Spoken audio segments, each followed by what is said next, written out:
목회학개론 3주차 두 번째 강의를 시작하도록 하겠습니다. 교회와 목회 사역의 이해고요. 두 번째 시간으로 침례교 교회 이해에 기초한 목회학이라는 주제를 가지고 두 번째 강의를 진행하도록 하겠습니다. 자, 침례교 목회학이 무엇이냐에 대해서 우리가 이제 생각을 좀 해볼 필요가 있습니다. 목회학이라는 것은 기독교 전반을 가리키는 것이라고 볼 수 있습니다. 천주교에서는 사목학이라고 하고요. 우리는 목회학이라고 하는데 뭐 천주교는 하나니까 그냥 사목학인데 그냥 자기들끼리 얘기하면 끝이고요. 근데 우리는 이제 교단이 여러 개다 보니까 목회학이라는 것이 하나가 아니라 여러 개라고 볼 수 있습니다. 그래서 그 목회학이라고 하는 건 결국은 그 교단적 전통을 무시할 수 없겠구나라고 생각해 보시면 됩니다. 우리가 알고 있는 것처럼 침례교회에서 가장 중요한 가치를 지니고 있는 것은 성서입니다. 성경이죠. 성경. 그래서 하나님의 말씀이 침례교 목회학에서 중요한 역할을 하게 되는데 문제는 뭐냐 하면 성경만 가지고는 침례교 목회학이라고 규정할 수 없다는 거죠. 자, 뭐가 영향을 미치게 되냐 하면 성경이 기준이 되지만 중요한 것은 성경의 해석입니다. 성경을 어떻게 해석하느냐에 따라서 침례교 목회학이 달라지는 거죠.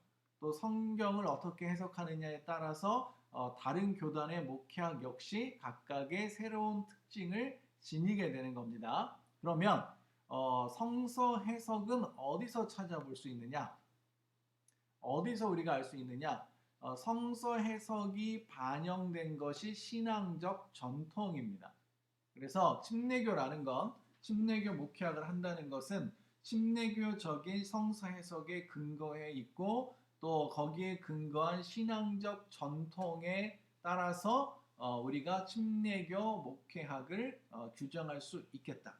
그래서 침례교 목회학을 규정한다는 것은 성서 하나, 그 다음에 신앙적 전통 하나가 중요한 요소가 된다라고 볼 수 있겠습니다. 자, 그러면 침례교회는 어떤 교회냐에 대해서 우리가 고민을 해볼 필요가 있겠죠. 뭐 교회사 시간을 통해서 또는 침례교회사 시간을 통해서 여러분들이 침례교회에 대해서 배웠거나 배우게 될 겁니다. 자, 그리고 침례교 신학을 통해서 또 이러한 부분에 대해서 배우게 되겠죠. 그러나 이제 우리 입장에서는 목회학을 하는 입장에서는 어디에서 우리 침례교의 특성을 찾아야 될까? 저자는 우리 양경모 교수님은 자유교회 전통에서 침례교회의 특성을 찾고 있습니다. 그래서 이 자유교회 전통에 속한 침례교의 특성을 글렌 힌슨이라는 사람의 견해를 통해서 네 가지로 소개하고 있는데요. 하나는 신앙 결정의 자율성입니다. 그래서 침례교회는 신앙을 결정할 수 있는 자유로운 자율성을 강조하고 있고 또 하나는 민주적 정치 형태입니다. 그래서 감독제도 아니고 독재가 아닌 그리고 민주적인 형태의 정치 형태를 지니고 있다고 보고 있고요. 또 하나가 종교의 자유입니다. 종교의 자유. 뭐 종교의 자유, 신앙의 자유, 뭐 여러 가지 이야기할 수 있겠죠. 그리고 또 하나 강조하고 있는 것이 교회와 국가의 분리라고 볼 수 있겠습니다. 자, 이거는 이제 글렌 힌슨이라는 사람의 주장이라고 볼 수 있겠고, 뭐 우리가 오늘 보려고 하는 내용과 크게 다르지 않다 이렇게 볼 수 있습니다. 자, 그 다음에 이와이 멀린스라는 사람이 있습니다. 침례교 조직 신학자인데요. 뭐 침례교 안에서는 굉장히 영향력 있는 사람이었고요. 또 이 사람 책을 가지고 또 최근까지도 우리가 공부를 했었습니다. 자, 자유교의 정신을 계승한 침례교의 특성이 뭐냐? 이와이 멀린스 같은 경우는 영혼의 융용성에 기초한 영혼의 자유라고 표현했고 또 하나는 중생한 회원으로 이루어진 교회라고 표현했고요. 또 하나는 전신자 제사장, 또 하나는 국교 분리 이렇게 네 가지로 설명하고 있습니다. 자, 이 중에서 우리가 한 가지 기억해야 되는 것은 영혼의 융용성에 대한 겁니다.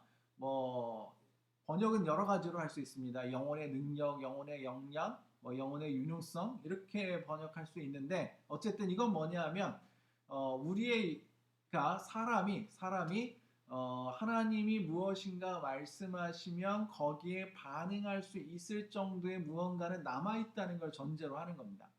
자, 하나님이 사람을 만드셨습니다. 하나님의 형상을 따라서 인간을 만드셨는데 그 하나님의 형상이 아담과 하와의 범죄로 인해서 인간의 타락으로 인해서 전적으로 파괴된 거냐 아니면 부분적으로 파괴된 거냐가 이와 관련된 중요한 이슈에 해당이 됩니다. 예전에 나온 책 중에 그 자연신학이라는 책이 있는데 칼 마르트와 에밀 브루너의 논쟁을 다루고 있는 책입니다. 그 내용의 핵심 주제가 뭐냐면 하나님의 형상이 완전히 파괴된 거냐 좀 남아있느냐 이 얘기가 이제 그렇게 핵심을 이루게 되는데요. 결론적으로 보자면 침례교 신학은 하나님의 형상이 100% 완전하게 파괴되고 있다고 보는 입장이 아니라 그래도 뭔가가 조금 남아있다고 보는 입장이 침례교적 입장이라고 보셔야 됩니다. 영혼의 유능성이라는 게 뭐냐면 하나님이 말씀하시면 하나님의 은혜를 베푸시면 뭔가 반응할 수 있는 그것을 수용할 수 있는 정도의 역량을 지니고 있다는 거죠. 그러나 그런 역량이 있다고 해서 그것이 무엇을 한 거다라고 말할 수는 없습니다. 하나님께서 이미 구원을 위한 모든 것을 다 하셨고 우리가 그것을 받아들였는데 하나님이 그 죽어가고 있는 사람들에게 이제 구리뱀을 세워서 녹뱀을 세워서 그것을 쳐다보는 사람들마다 낫게 하셨는데 자 그러면 고개 한번 돌린 것, 눈 한번 뜬 것을 가지고 자기가 구원을 위해서 무엇을 했다고 볼 수 있느냐? 그건 아니라는 거죠. 그러나 그래도 뭔가는 남아있다. 그리고 예수 그리스도를 믿은 이후에 하나님의 형상이 회복되면 더 많은 유능성을 지니게 된다. 이것이 바로 영혼의 유능성, 영혼의 역량이라는 개념입니다. 그래서 여기에 기초한 영혼의 자유를 멀린스가 강조하고 있습니다. 자, 침례교 목회학의 기초가 되는 두 가지 신학적 전제를 보도록 하겠습니다. 자, 하나는 하나님의 은혜입니다. 하나님의 은혜, 목회학의 핵심인 목회 돌봄의 출발이자 신학적 기본 전제라고 할 수 있습니다. 자, 하나님의 은혜를 다르게 표현하면 하나님의 선수라고 표현합니다. 하나님이 은혜를 베푸셨다. 다른 말로 하면 하나님이 먼저 우리에게 손을 내미셨다라는 뜻으로 이해하시면 되겠습니다. 자, 우리가 하나님과 관계를 맺을 수 있었던 이유는 하나님이 먼저 손을 내밀어 주셨기 때문이죠. 하나님이 먼저 나에게 손을 내밀어 주셨기 때문에 내가 그 손을 잡을 수 있는 겁니다. 물론 잡을 수도 있고 잡지 않을 수도 있습니다. 그래서 그 다음에 따라오는 것이 개인의 영적 자발성이라는 거죠. 개인의 영적 자발성. 온전한 자유의사에 따라 하나님의 은혜에 응답하는 것. 자, 하나님의 손을 내미셨을 때 내가 어떤 그 힘에 의해서 내가 그 손을 잡는 게 아닙니다. 하나님은 나에게 손을 내미시면서 내 손을 잡으라고 말씀하시지만 안 잡으면 너 가만 안 둘 거야 이런 사인이 아니라는 거죠. 하나님은 손을 내미시고 우리는 그 손을 자연스럽게 잡는 거죠. 근데 그 손을 잡는 행위는 하나님의 손을 잡는 행위는 온전한 자유의사에 따른 것이고 바로 이것이 아까 말씀드렸던 영혼의 역량, 영혼의 유능감과 관련되어 있는 거죠. 자, 침례교는 하나님의 은혜도 중요하고 개인의 영적 자발성도 중요합니다. 이 두 가지가 어우러져 있어야 침례교적이라고 말하는 거죠. 하나도 빼놓을 수는 없는 겁니다. 하나님의 은혜 없이 인간의 능력, 영혼의 역량은 의미가 없는 것이고요. 또 하나님의 은혜만 가지고도 침례교 목회학은 이루어질 수 없습니다. 자, 두 가지 신학적 전제에 근거한 침례교의 주요 특징에서 크게 네 가지를 볼 수 있는데요. 자, 개인의 신앙 자유 전통이 있고요. 그다음에 신자 침례와 이에 기초한 자발적인 신자의 교인됨의 전통이 있고, 또 신자의 교회에서 비롯된 전신자 제사장 직분과 상호 돌봄의 전통을 볼 수 있겠고요. 또 하나는 신앙의 자유를 담보하기 위한 국가와 교회의 분리 전통을 볼 수 있겠습니다. 자, 이제 이 네 가지에 대해서 우리가 함께 살펴보도록 하겠고요. 그래서 우리 두 가지 침례교의 신학적 전제, 하나님의 은혜, 하나님의 선수라는 개념과 그 다음에 우리의 반응, 인간의 어떤 역량에 대한 것을 전제로 한 이 네 가지 요소를 가지고 침례교적 목회 상담이 무엇인지에 대한 이야기를 함께 해보도록 하겠습니다. 자, 먼저 신앙의 자유 전통을 보도록 하겠습니다. 신앙의 자유 전통. 자, 인간은 범죄로 인해 타락했지만 하나님의 부르심에 응답할 수 있는 자유와 능력을 지니고 있습니다. 이것이 우리가 주장하는 바이고요. 하나님이 선악과 에덴 동산의 선악과를 먹지 말라고 하셨는데 먹을 수도 있고 먹지 않을 수도 있는 형태로 인간이 만들어졌습니다.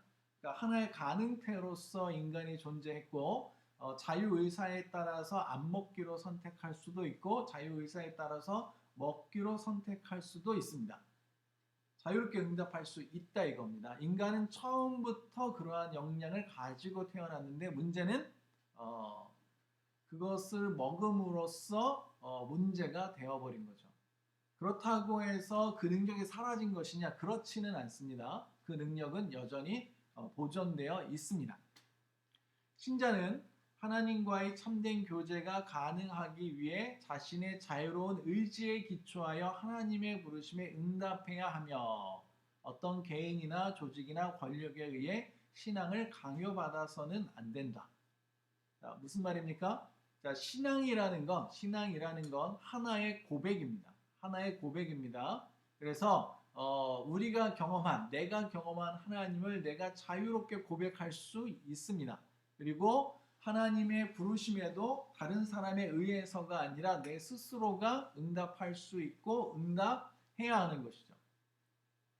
어떤 개인이나 조직이나 권력에 의해서 신앙을 강요받아서는 안 됩니다.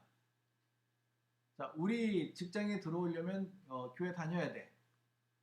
자, 침례교적인가요? 침례교적이지 않은가요?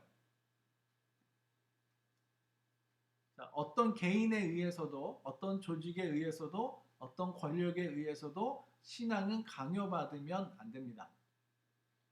하나님의 부르심에 대한 응답은 철저하게 자기 의지에 의해서 이루어져야 합니다. 신앙의 자유는 침례교인을 비신조적, 비교리적이며 그렇기에 성서만이 유일한 신앙의 최종 권위로 삼게 한다. 신앙의 자유는 침례교인을 비신조적으로, 비교리적으로 만듭니다. 자, 그렇다고 해서 도그마가 없는 것이냐? 그건 아니지만 그러나 우리는 철저하게 비신조적이라고 볼 수 있습니다. 사도신조라는 것도 결국은 다른 어떤 잣대 역할을 하면서 다른 사람들을 구분해내는 역할을 한 거죠. 자, 신조라는 건, 크리드라는 건 그것을 고백하지 않으면, 거기에 참여하지 않으면 이단이 되는 것이고, 그러면 어떤 처벌을 받을 수도 있다는 것을 의미합니다. 신조는 변할 수 없는 거라고 보면 됩니다. 그런데 침례교인은 신조를 강요하지 않습니다. 그리고 신조를 가지고 있지도 않습니다. 침례교회는 개인 각자의 신앙 고백을 중요하게 생각합니다.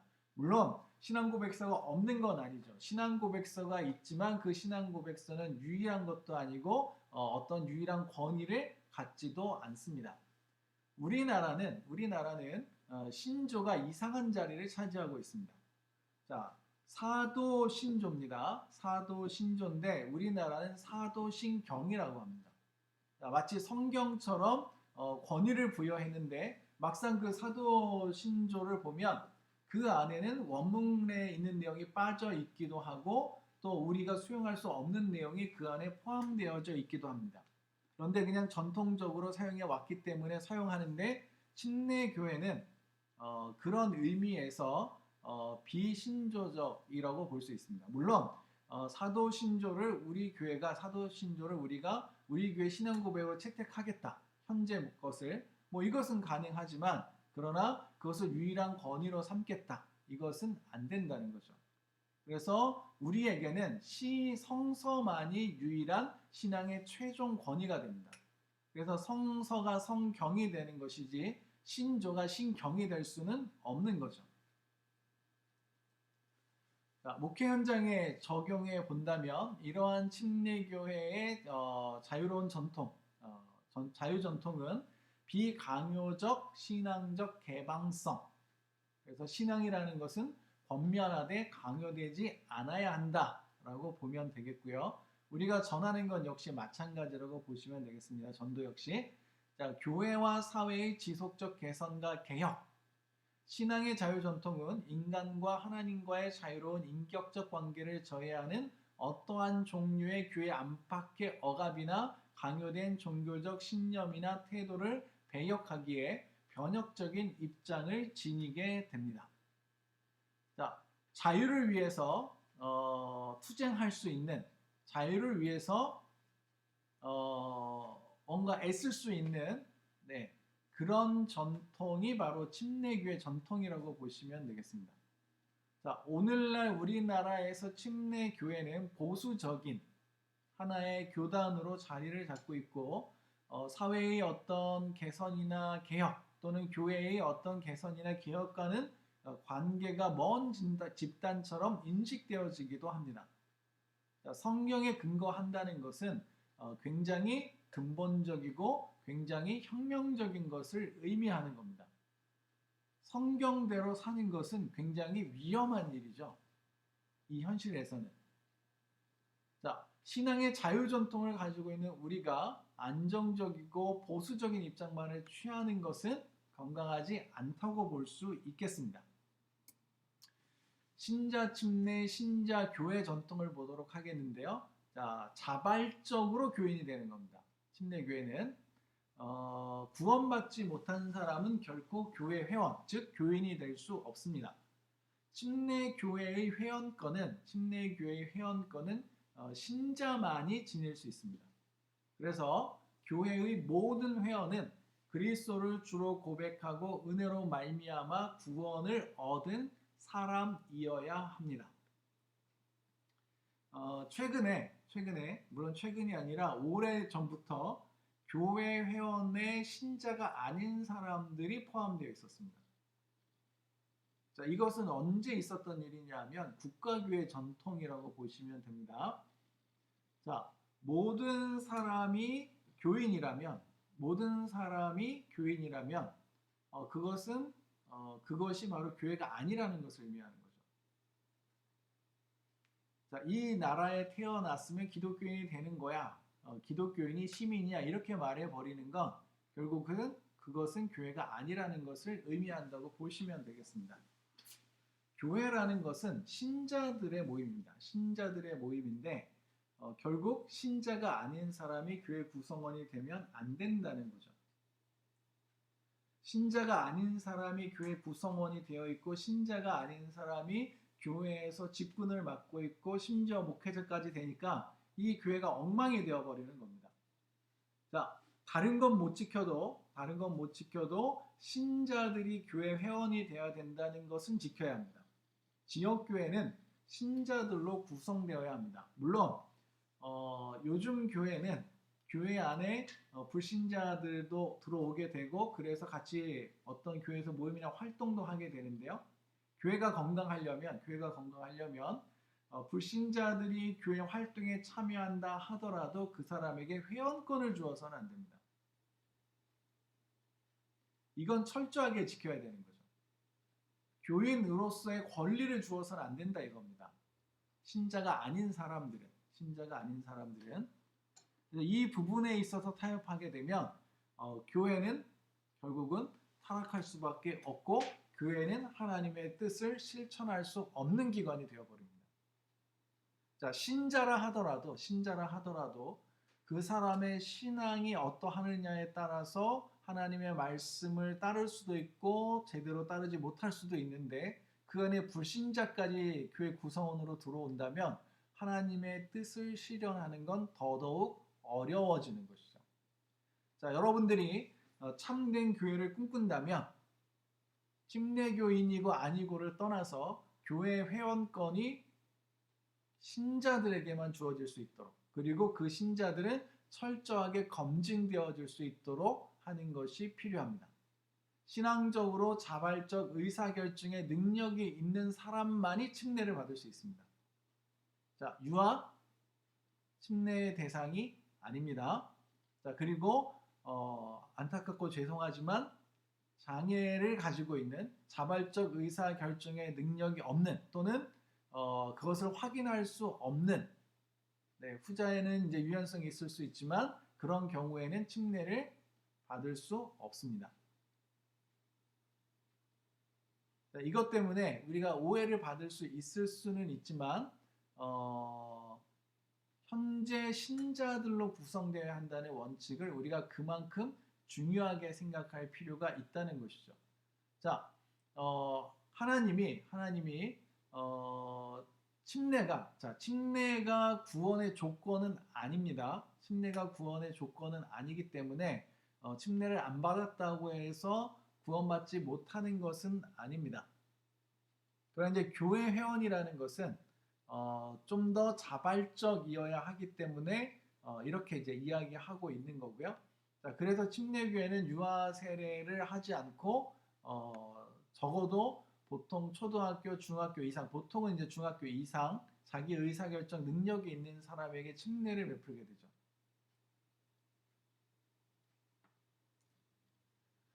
목회 현장에 적용을 해본다면 신자 개개인의 자발적인 교회 회원됨은 지역 교회에서 신자들이 교회 회원으로서의 사역과 재정적 책임을 지녀야 함을 의미합니다.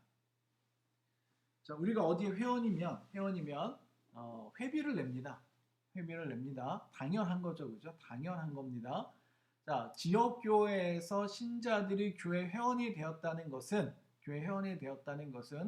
교회 회원으로서 사역해야 된다, 일해야 된다는 걸 의미하는 거고요. 그 다음에 교회 회원으로서 재정적 책임을 지녀야 한다는 것을 의미합니다. 자, 헌금에 대해서 이야기하려는 게 아니고요. 그냥 회원권을 가졌다는 것 자체가 이 두 가지 책임을 지니고 있다는 것을 의미한다는 것이죠.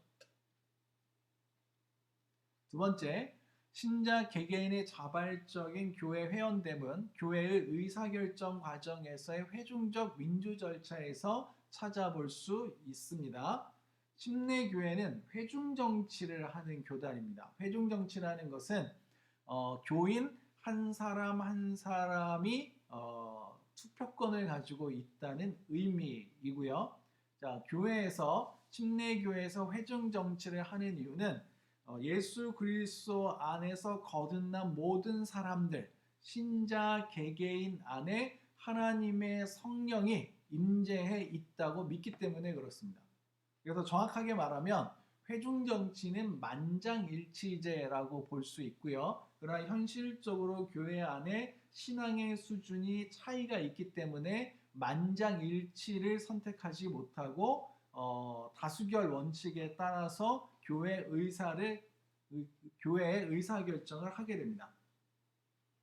자, 교회가 신앙이 얕은, 신앙이 적은 사람들이 많다면 하나님의 뜻과는 점점 멀어지는 결정을 내리게 될 거고요. 심지어 교회 안에 불신자들이 있고 그들에게도 투표권이 주어진다면 교회는 더 교회답지 않은 모습으로 변화되어 갈 겁니다. 자, 하나님은 우리 각자 안에서 내주하고 계시고 역사하고 계십니다. 그리고 이제 그래서 교회의 결정, 교인들의 결정이 하나님의 뜻이 되고 그렇게 결정이 내려지면 교회 사역자들이 그 뜻을 받들어서 하나님의 뜻을 받들어서 사역을 하게 되는 겁니다. 침례 교회는 교회 조직도를 그린다면 목회자가 제일 위에 있고 그 밑에 누가 있고 이렇게 되는 것이 아니라 회중이 제일 위에 있고 그 밑에 교회 사역자와 목회자가 있는 구조라고 보시면 됩니다. 회중이 결정하는 것이 하나님의 뜻이고 그 회중의 뜻, 하나님의 뜻을 받들어 교회 사역자들이 사역을 하고 목회자가 그렇게 교회가 움직여 갈 수 있도록 역할을 하는 거죠. 자, 이것을 잊지 않으면 좋겠습니다. 시간이 되었으므로 두 번째 시간은 여기서 마치도록 하겠고요. 나머지 부분과 또 남아있는 세 번째 부분은 다음 시간에 이어서 수업을 하도록 하겠습니다. 수고하셨습니다.